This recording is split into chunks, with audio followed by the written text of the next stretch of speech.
everyone, Tony D and Little Joan here on a Screenwriter's Rant. By request, Birds of Prey, the full-length trailer. We're going to take a look. I hear it's insanely woke. I said most of what I had to say about Harley in the last version, but I can never turn down a request from a fan, so thank you for that request.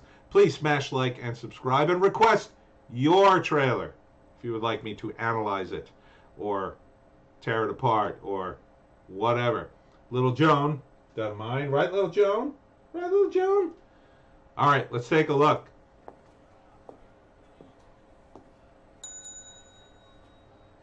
Can I help you? Why, yes, you can. I'm here to report a terrible crime.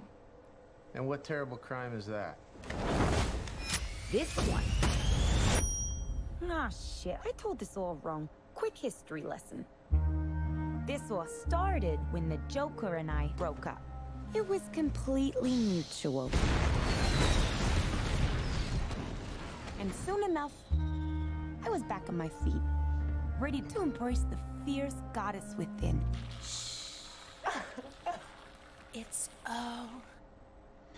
You know, Margot Robbie is still a treat to watch. You know, she's fun, she's talented, she's chewing up the scenery like crazy. You know. So quiet. Now that I cut ties with Mr. J, I'm about to learn that a lot of people want me dead. All alone. And at the top of that list is this guy. And so peaceful. But it turns out that wasn't the only day for emancipation.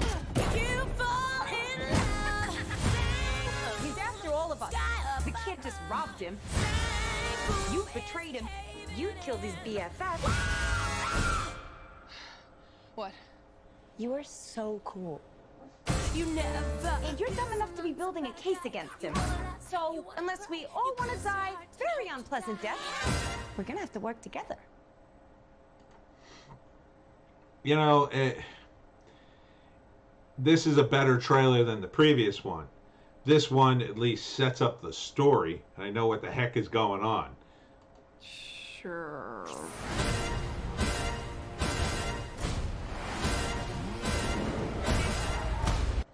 You know, I know that it's Black Mask and that he's a villain in Gotham.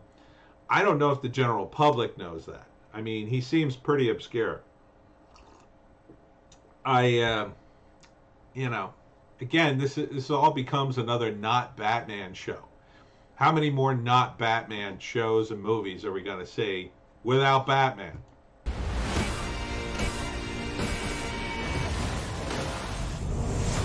Psychologically speaking, vengeance rarely brings the catharsis we hope for. Yeah. Are we ready? You blow up, Oh, it is Black Canary. All right. So Black Canary is one of the characters. All right, that makes sense. Cassandra Cain, I don't remember her. See, I guess that's Black Canary. Where's the fishnet stockings? And the other one is, if I can get to her, Renee Montoya. She's a cop. So Black Canary and Renee Montoya makes sense because those two were good guys, ostensibly, in Gotham. It makes no sense that they would team up with, and the Huntress too. The Huntress was more of a vigilante Batman. It was originally, I think the Huntress was originally Batman's daughter in an alternate universe kind of thing. And then they brought her in for a while and, you know, comics. Turn it up!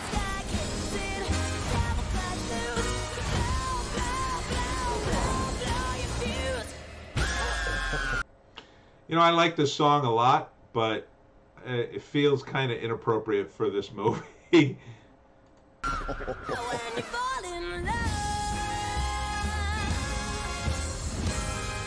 Fabulous Emancipation of Miss Harley Quinn. Shit, is that a hyena in a bathtub? I named him Bruce after that hunky Wayne guy. CGI. So, you know, that trailer was the better of the two that I've seen. It wasn't super woke. But, I mean, the whole concept of the movie is why are these characters together? They're together because they're women. Yeah. Yeah, see, Joan's getting very upset at the wokeness. Yeah, I know, Joan. It just doesn't make any sense for a cop and a superhero and a vigilante and a bunch of villains, or, you know, the Joker's girlfriend villain, Harley Quinn, to team up, really. Like in a comic book, you can kind of get away with it because they grind through so many stories in a comic book. You could do a crazy story like that and have some long explanation of how they all managed to get together and do that, because there's just so many stories in comics. But for a movie, you have to do a really good story, in my view. You have to do a really important story, because it's only 90 minutes and then it's over. You know, this idea of doing a movie as a carnival ride kind of only works if you're already on board with it. I think the part of the problem is the guys who are making these superhero comic book movies now assume the audience for Harley Quinn, Renee Montoya, and Black Canary is the same for Batman. No. You have to understand these characters in context. Yeah, right now the super woke guys at the comic book companies are pushing these female characters, but they've only been so popular. Batman is king. It's always been the top. It's always been a top guy, Batman. You know, other comic book characters have come and go. But Superman, Spider-Man, Batman, they've always sort of been on top. Superman kind of dips every once in a while. People kind of get tired of him. Spider-Man, sometimes they glut the market. And even with Batman a little bit too, but Batman's always popular. Batman is the Spider-Man of DC. You know, whenever they need a guest appearance, Batman shows up on your doorstep. So they're not even doing that, I sense, in this movie. So, and if they did, Batman would so totally overshadow the other characters, nobody would want to see any other scenes.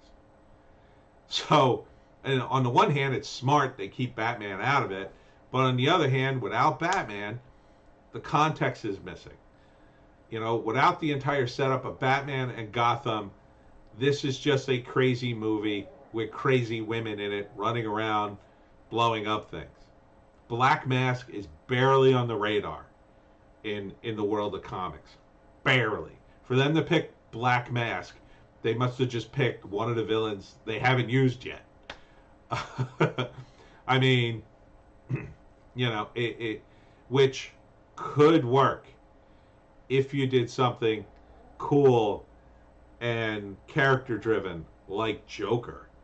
But this isn't cool and character driven. This is an amusement park ride. I can tell.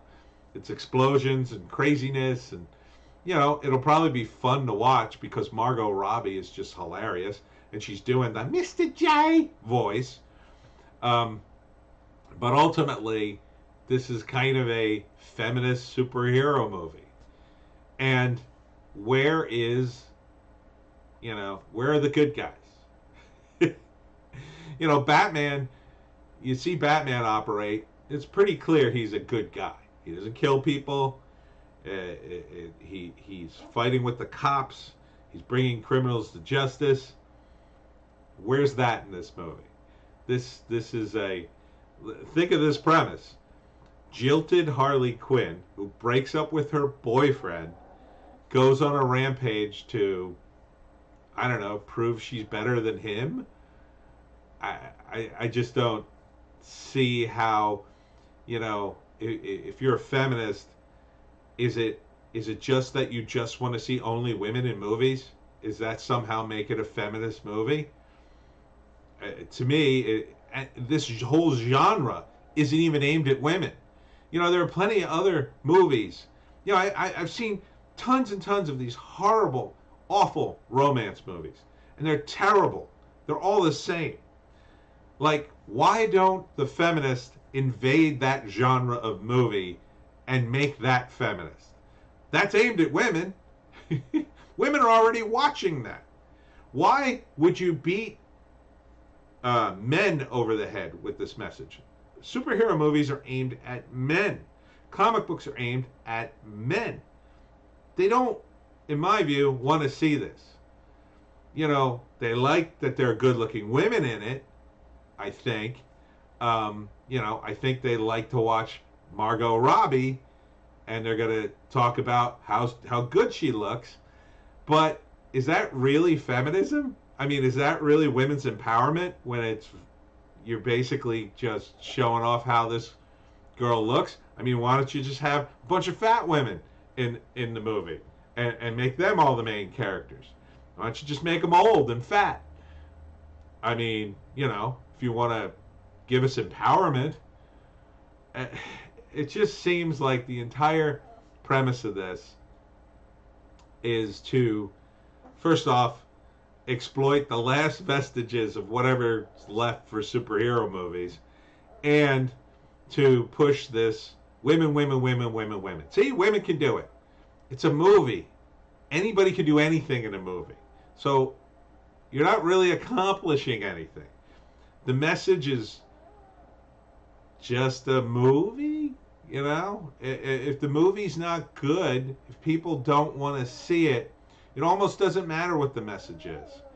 So when this hits Rotten Tomatoes and the internet and people don't like it, you know, don't come crying to me and say, well, it was the toxic fandom that destroyed this movie.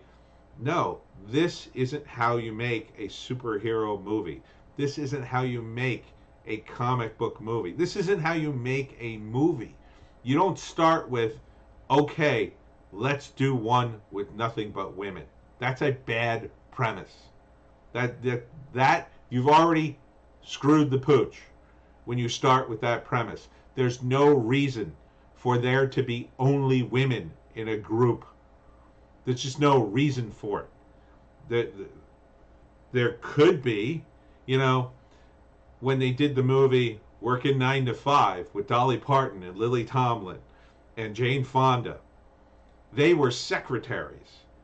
So that movie made sense in context because they were the heroes of the movie because they were secretaries. And at that time, mostly women were secretaries.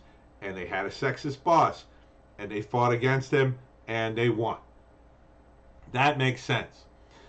In this context, it doesn't make sense. Harley is a sidekick. Black Canary, in my view, never a popular character. Black Mask, he's a villain. He's only once in a while they throw him out there when they're out of Batman villains to run. Renee Montoya, a total supporting character. The Huntress, had her own book for a while, couldn't sustain it. You know, there are female characters in the DC universe who are popular. Wonder Woman. Okay? Wonder Woman is popular enough. I shouldn't say she's popular. She's popular enough. Big Barda is another popular female character in the DC universe. There aren't a lot because superheroes tend to be men because the audience tends to be men, and that's who identifies with them. If you put too many women in it, you're asking more women to come to see these movies. They don't want to see these movies in general. Okay? Just get it through your heads, Hollywood. Just make movies. It's fine to make movies for women, but make them appeal to women. Don't take men's movies and make them appeal to women. Men don't have to see them. We don't have to see this movie. Make this appeal to us. I can tell you exactly how to make a Harley movie appeal to men, but you would think it was totally sexist. I would have bikini shots galore in this trailer, because Margot Robbie would look great in a bikini. So I would definitely have a bikini shot in the Harley movie, and I would have the Joker in it, and I would have Batman in it. So I don't know what you're doing here. You've upset Joan, and you have upset me.